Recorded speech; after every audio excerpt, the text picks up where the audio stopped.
Hi, my name is Al Gettler. Welcome back to another episode of Leader Be Led. We are so happy that you're here with us. We want you to make sure you help us spread the word about Leader Be Led. We have so many great guests that have been on our show so far and so many more yet to come. So please share the link. Certainly comment on our webpage, comment on our Facebook page, comment on our YouTube page. We want to see you be a part of the Leader Be Led community, and certainly if you have suggestions for the show, we'd love to hear them. As you know, we are dedicated to leadership. We're dedicated to leadership of people, leadership in the marketplace, leadership in technology and social media. One of the things that I'm really passionate about myself is leadership within the young generation, the younger generation, young people becoming leaders. There are so many young people today finding themselves in position of leadership because they've taken technology to a point where they can create something pretty great, but they haven't received that experience that one needs to be a leader of people.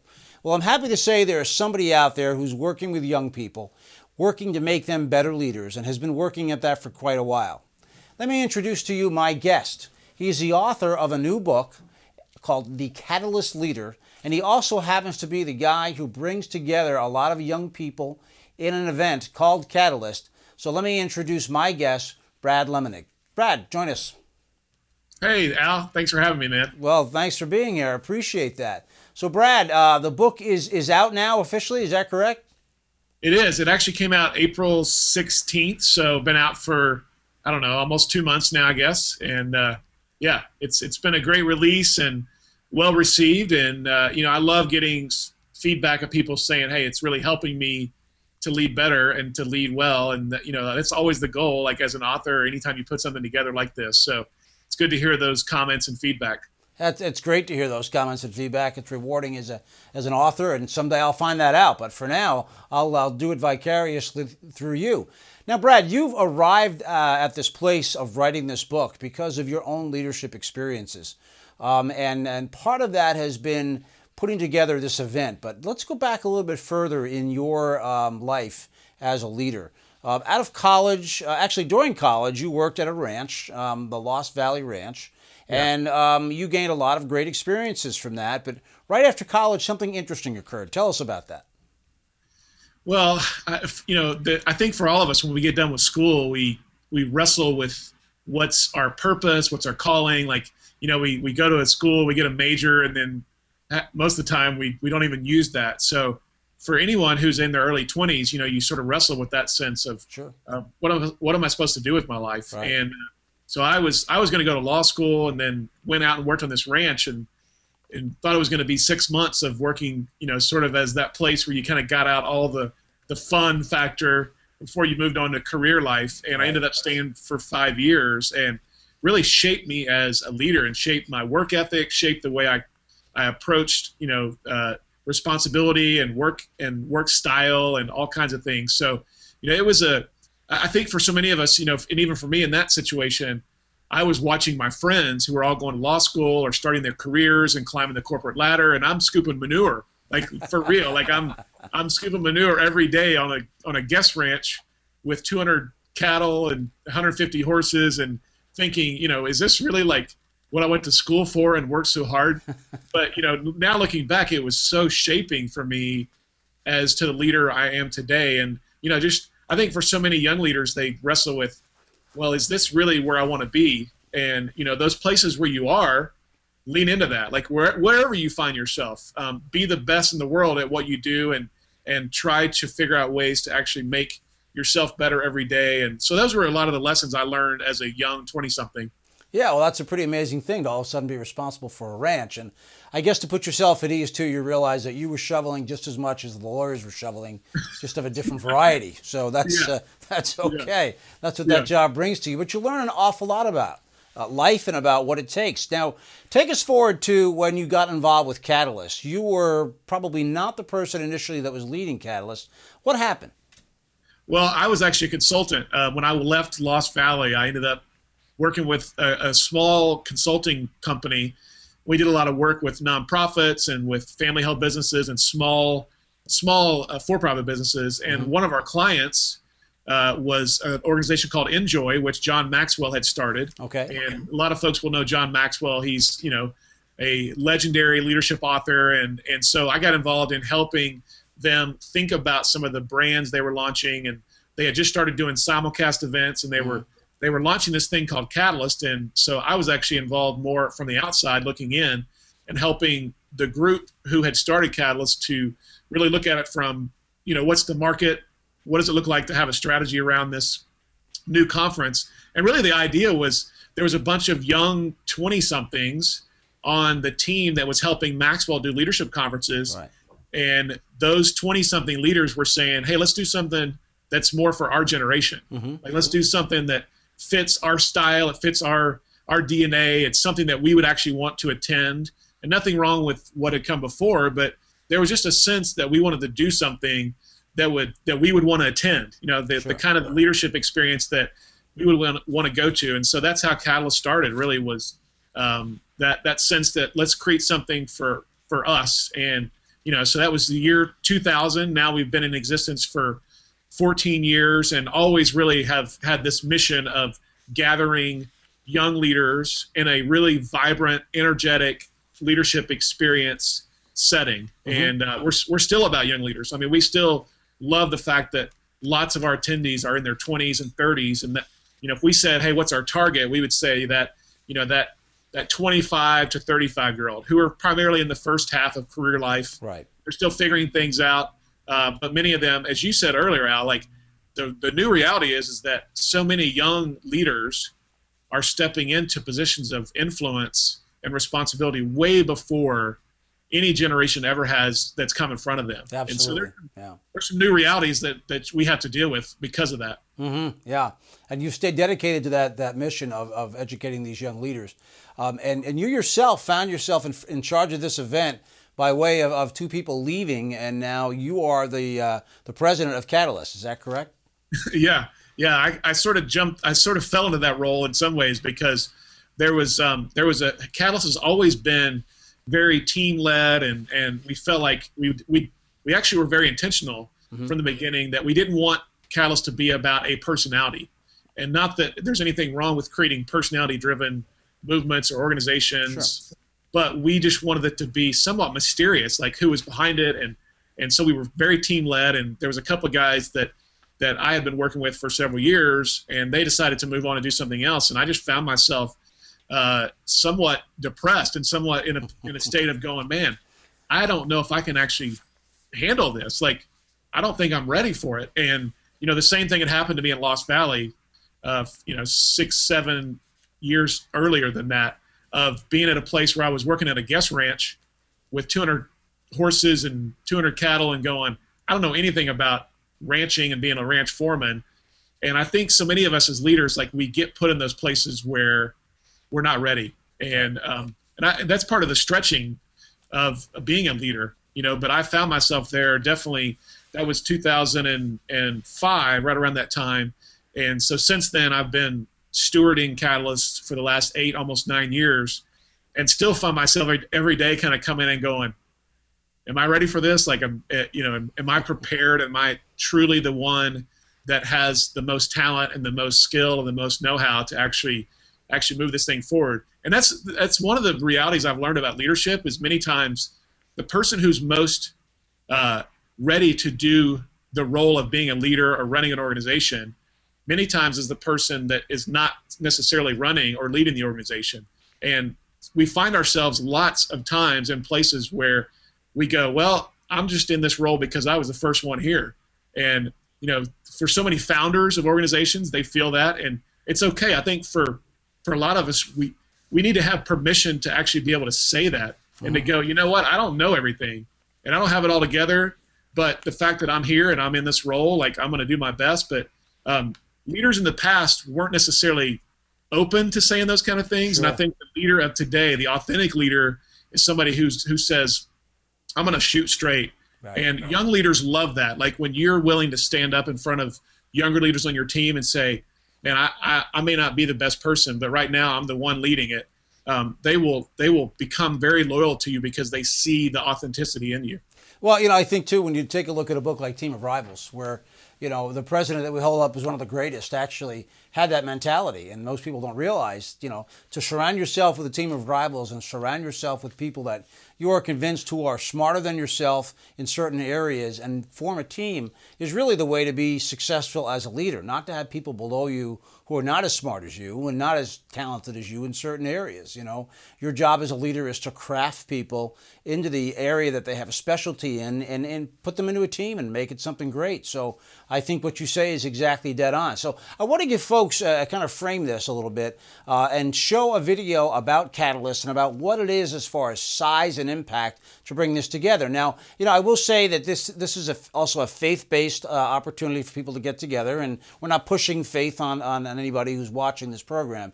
It doesn't matter whether it's faith-based or not. To bring thousands of people together into one location, have it all go smoothly, have the customer satisfied, and send them home is something really difficult to do. So let's watch this video on Catalyst.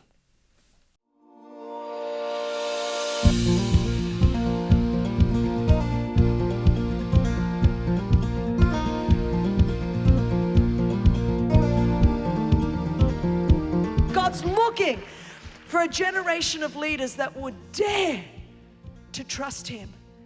Courage is not the absence of fear. Courage is due one's conviction in the face of fear. Somehow we've gone and lost our way, but this is where we are.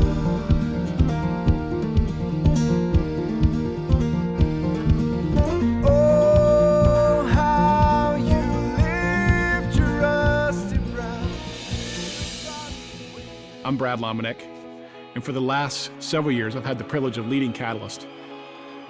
This is the place where we've gathered for the last 10 years, hundreds of thousands of leaders, hopefully to inspire them, equip them, and send them back to their communities to make a difference, to be a Catalyst leader.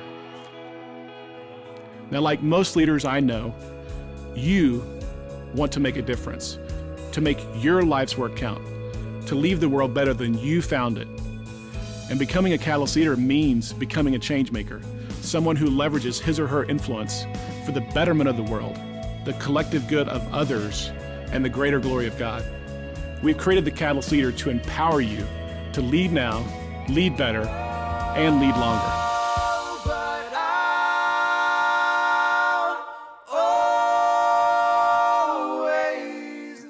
Well, Brad, it looks like an event that is pretty astronomical, pretty big to bring together. What kind of planning do you need to bring that together on a yearly basis, and how long does it take to bring that together as a successful event? Yeah, that's a great question, and we get asked that a lot. And sometimes we feel like we're really good at it, and sometimes we feel like we're really bad at it because there is so much for those people who any project that is complex, like doing an event. You know that it just takes a lot of hard work, and you feel like you're pushing the ball up the hill really slowly. But we usually are a year out at least in terms of planning with speakers and talent and special guests and those kind of things. Mm-hmm. From a logistics side, we have 13,000 leaders who attend our event in Atlanta, which is our largest sort of single gathering with all the folks in one place. So that's 13,000 at the same time, or do they come in different shifts, or how does that work? No, 13,000 all during the same 3-day experience. Wow. And that's all in an arena environment. And, so it's a logistical nightmare sometimes to try to move 13,000 people at breaks and at lunches and at dinners. Wow. But one of the things we've always tried to do with Catalyst, and you can see it a little bit in that video, is we've just always wanted to make it fun. Yeah. Like at the end of the day, leaders, whether you're a leader or not, like I don't know anybody who doesn't like to have fun, and I don't know anybody who doesn't love an environment where the experience is sort of all about all the senses, and you feel like you're part of this energy that's contagious. And folks who've been to Cirque, or they've been to shows, or they've been to environments where there's a lot of energy, it just, you feel like you're part of something. Right. And so from the beginning, we always wanted Catalyst to be fun. We want it to be high energy. We do crazy stuff like break world records, and we shoot people out of cannons, and we have folks who drop 40 feet into a foot of water, and we're always watching America's Got Talent and some of these fun shows, zany shows, just to actually bring that into our experience with lots of great speakers and music and videos and inspiring stories, because we want all of that to be the thing that people walk away with, and ultimately at the end of the day, like we want to help people be a better leader, but we also want to inspire them. Yeah, we want to give them that sense that we're all part of something bigger than ourselves, and that we walk away going, man, I feel like I can go change the world now. Sure. And that's the role of any great, I think, leadership experience, especially in a conference setting, is that you walk away feeling like I've been refreshed, and now I'm going to go do something significant. Yeah, that's outstanding. And I'm going to throw a challenge your way, Brad, because Jason Teagle, who is one of the planners of the Giant Impact event LeaderCast, I am officially one of the 150 speakers under consideration for next year's LeaderCast. I'm not sure if you're aware of that or not. I think there was a press release that went out. So I'm just throwing it out there. I realize you have some time to plan. Am I on your short list as well? Am I on that list? You're on our list. I won't tell you how long the list is, but no, that's it. Yeah. Even if it's the cannon shooting guy, I'm fine with that as well. That's good. So, Brad, let's go to the book for a second. If we can put the cover up one more time of the book and talk a bit about the Catalyst Leader. You have it broken down into really 8 sections, and I'd like to just have you spend some time on 2 or 3 of those sections and tell us the things that you have brought out in the book that you think are important to the formation of a leader. And you have a great quote that you have from one of your fellow authors, who is John Acuff, and you quote John as saying that he says that really your ending should not be something that you worry about when you compare it to somebody else's ending. I haven't quoted that very, very well, but it seems to be the premise of what you're talking about with the book. So here, I found the exact quote. John reminded you that recently we must never compare our beginning to someone else's ending. So how does that relate to the book, and how does that relate to these 2 or 3 points you can bring us through? Well, yeah, we did. We broke it down into 8 essentials for becoming a change maker, and I would never say that these 8 are the only 8. It's just that we tried to come up with 8 that seemed to be buckets or categories that we could categorize and create somewhat of a content grid. One of those is this whole issue of calling, and identity is so much a part of our calling, and every leader and every person, I believe, has a purpose on this earth. And when we start thinking about calling, many of us think about our career and vocation, and there's a lot of leaders out there who I don't think they never really line up correctly with what they feel like their calling is at the end of the day. Right. And so one of the things we want to encourage leaders with is that calling and purpose and figuring that out is essential. Like you can't really necessarily lead well if you're not sure who you are and you're not sure what you've really been wired to do. And so for our generation especially, this is really important. There's my father's generation and even older, like there wasn't a real sense that calling mattered. I mean, if you had a job, most of the time you stayed in that job for 40 years. Sure. And you did it because it was a means to an end. And I think we live in an environment now where we have the opportunity to pursue much more of our calling and our purpose because of way more opportunities, with changes in culture and trends.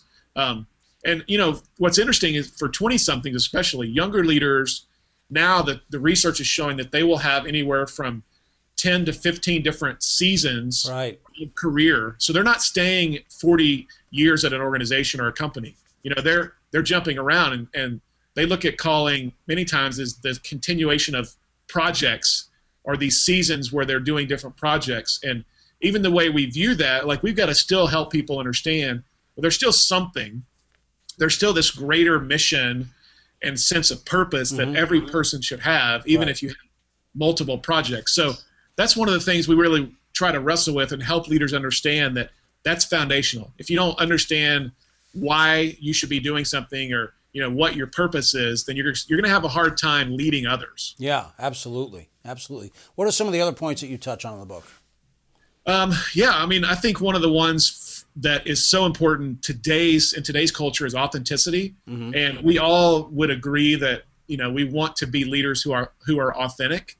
But it is so crucial today. And I was saying that earlier, like younger leaders will flock to you, and they will be loyal for you, and they will want to work their guts out on your behalf if you start with that sense that I'm an authentic leader. Sure. And we've all been around the people who had positions of influence and power and authority, and they exerted that over us, and we knew that there was this disconnect between who they were and what they were trying to aspire to be. And we a lot of us have worked in those environments, and again, like, just be who you are. Like, start with that sense that your authentic self is the one that everybody else wants. And a lot of leaders live in reality deprivation syndrome.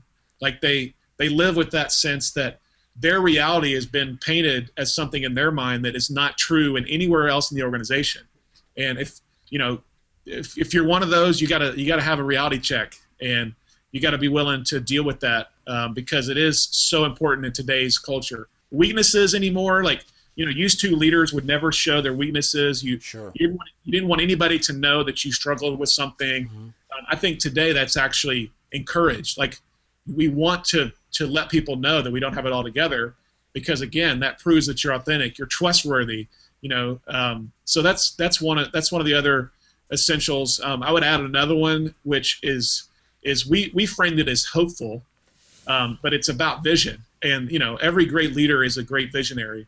The people that we aspire to be like, or be around, or work for, many times are the ones who can cast this vision that says, I'm going to take you from here to there. And the reason we called it hopeful, and we said that, again, a catalyst leader is a leader who is very hopeful, is because we need people around us who will actually help us understand that tomorrow is actually going to be better than today. And we just live in an environment even now where, it feels like that there's no momentum there. We've lived our best life. The future is not going to be better than the present. And the great leaders are the ones who can create that sense that where we're going is actually going to be great. That's and right. Yeah.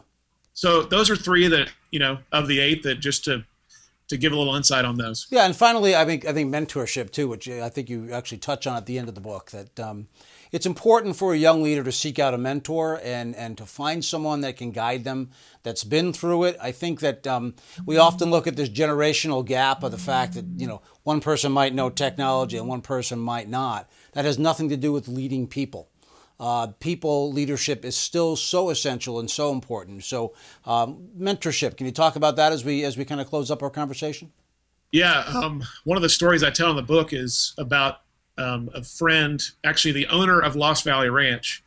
And when I worked there, I spent 5 years there, and he was 75, the founder, and I was 25. And that sense that we would meet every Friday, and he would build into me and mentor me and invest in me. And one of the things he always would say was, your 20s establish your 70s. Your 20s establish your 70s.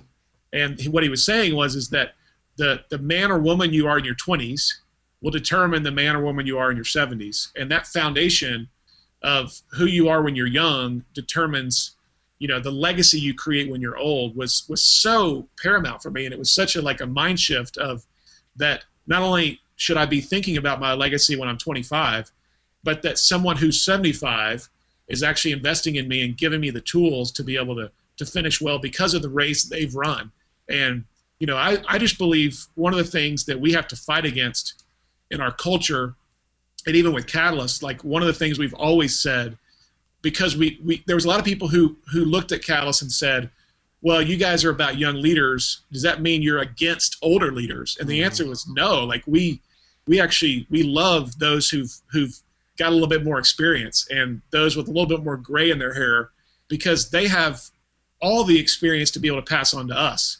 And so that sense of mentoring and generational relational equity and learning from each other is so paramount. And we have a lot of speakers and special guests that we invite to our Catalyst events every year who are older, because we want to hear from them. Sure, and sure. And one of the things we've got to make sure that happens in every organization, every nonprofit, every business, is that sense of handing off. And the great leaders are the ones who are thinking about succession and mentoring and passing on what they've learned as soon as they get in the seat of authority. Right. Many times we think we got to wait till we're older to start handing it down. No, like as soon as you have any sense of platform, you got to start giving it away. And the more platform you gain, the more responsibility you have to actually give it away and pass it on and be willing to invest in those who are coming behind you. Because I think the true essence of leadership is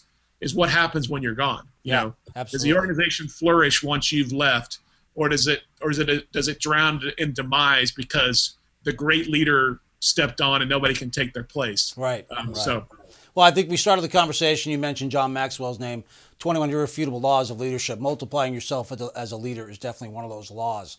And so that's extremely important going forward. And Brad, you're doing that. I mean, Catalyst is an event that is creating new leaders, putting new leaders in the mindset of what they can be as leaders. It's a fantastic event. Even though the 20s and 30s, I mean, you mentioned your little gray hair. I'm only 32. I've been a leader for 30 years. Started when I was 2 in preschool. So yeah. But I agree with that 100%. And I'd love one day to see your event live and in person, because it really sounds fantastic. And good luck with the book. It's great. If you can flash that on the screen one more time, show folks the cover. And go out and buy Brad's book, and I think you're going to find it to be filled with great lessons, whether you are a leader in your 20s or 30s, or maybe you're somebody who's kind of resetting that leadership position and needs some advice. Brad's book's a great way to get that. So, Brad, I want to thank you for being a guest on our show today. We hope that you could spread the word for us as well about Leader Be Led, and we're going to be behind you 100% on the Catalyst event, so we appreciate that. Hey, thanks, Al. Thanks for what you're doing, and for stepping up, like for real, like stepping up to this opportunity and saying you're going to create a show and you're going to have guests and you're going to create conversations around leadership and influence. It takes all of us. It takes all of us working together to actually pass on great leadership and invest in the next generation. So we appreciate what you're doing. Well, thank you very much, Brad. We appreciate it. Thanks for being our guest. And folks, that about wraps up our episode here of Leader Be Led. Again, I want to remind you, get the word out. Spread those links. Tell folks about us. Certainly sign up for our mailing list. We want to see more of you involved with comments, more of you involved with being a part of our Leader Be Led community. And we want to thank you for being here for this episode. And there are more good episodes coming up and a few behind us that we've done that we'd like you to go back and take a look at. So with that, thank you all very much. And we'll see you next time on Lead or Be Led.